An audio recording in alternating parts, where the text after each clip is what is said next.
वर्धा जिल्ह्यातील हिंगणघाट तालुक्यातील अलमडोह गावाजवळ वाहणाऱ्या यशोदा नदीचे खोलीकरण न झाल्यामुळे वारंवार नदीला पूर येतो आणि त्यामुळे परिसरातील शेतकरी बांधवांचे लाखोंचे नुकसान होत आहे। नदीपात्रात कचरा व गवत साचल्याने पाण्याचा नैसर्गिक प्रवाह अडवला जात आहे। शेतकऱ्यांनी पराठी आणि सोयाबीनची लागवड केली होती, मात्र अचानक आलेल्या पुरामुळे पीक वाहून गेली आहेत। यामुळे संतप्त शेतकऱ्यांनी नदीचे तातडीने खोलीकरण करावे व सफाई करण्याची जोरदार मागणी केली आहे।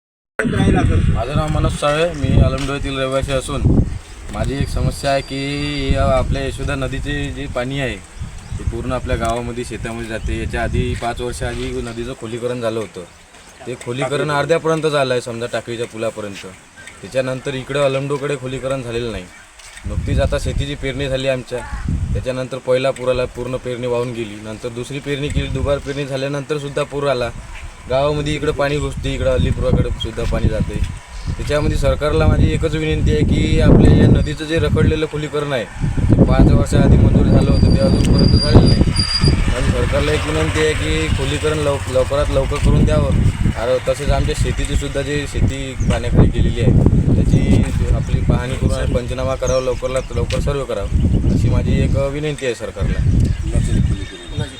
आणि पुलाजवळ जे नदीला पूर येते ते पूर्ण पुलाला कचरा अटकते, पूल तुटण्याचा भीती आहे, दरवाजे बंधाऱ्याचे फुटले आहे।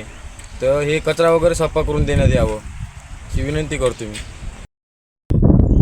मी अमोल शिवराज साळवे, राहणार अलमडोहचा इथला एक रहिवासी असून आमच्या गावाला आता मागील जे 2 पूर झाले त्या 2 पुराचा खूप तडाखा बसला।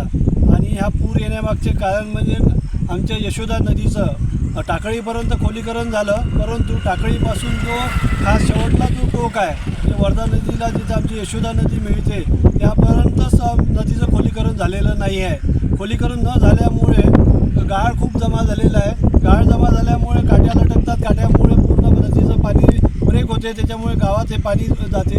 आणि नदीच्या साईडला जेवढे काही शेत असेल म्हणजे जे आधी बुडत नव्हते ते आज या पाण्यामुळे किंवा नदीच्या खोलीकरण न झाल्यामुळे पाणी हे आपल्या शेतात घुसतात आणि अतोनात शेतकऱ्याचं खूप नुकसान होतं। त्यामुळे प्रशासनाला आम्ही मागील 5 वर्षापासून सतत पाठपुरावा केला। मागच्या ह्याच्यात खोलीकरणाचा प्रस्ताव पण कलेक्टर ऑफिसला टाकला गेला, परंतु त्याच्यावर कुठलाही शासनातर्फे विचार न होता ते खोलीकरण तसंच बाकी राहिलं। त्यामुळे आता आम्हाला शासनाकडून अत्यंत गरज अशी आहे की नदीचं खोलीकरण हे लवकरात लवकर करण्यात यावं ही विनंती। महाराष्ट्र 24 न्यूज चॅनलमध्ये आपले सर्वांचे स्वागत आहे। वर्धा जिल्ह्यातील अलमडोह या यशोदा नदीला गेल्या 2 ते 3 दिवसापासून खूप जास्त प्रमाणात पूर आला होता आणि अतिवृष्टी आली होती। त्यामुळे अलमडोह परिसरातील शेतकरी बांधवाचे संपूर्ण पीक हे रखडून गेले आहेत। प्रशासनाकडे या परिसरातील शेतकरी बांधवांनी मागणी केली आहे की अलमडोह येथील यशोदा नदीचे सपाटीकरण व खोलीकरण होणे गरजेचे आहे, कारण कित्येक वर्षापासून अलमडोह येथील यशोदा नदीचे सपाटीकरण व खोलीकरण न झाल्यामुळे येथे वारंवार पूर येत असतो आणि पूर आल्यामुळे असंख्य शेतकरी बांधवांनी जे पराठी आणि सोयाबीनची लागवड शेतामध्ये केली होती ते संपूर्ण रखडून नेली आहेत। शेतकरी बांधव प्रशासनाकडे मागणी करत आहे की नुकसान भरपाई देण्यात यावी। महाराष्ट्र 24 चॅनल करता सतीश काळे, वर्धा।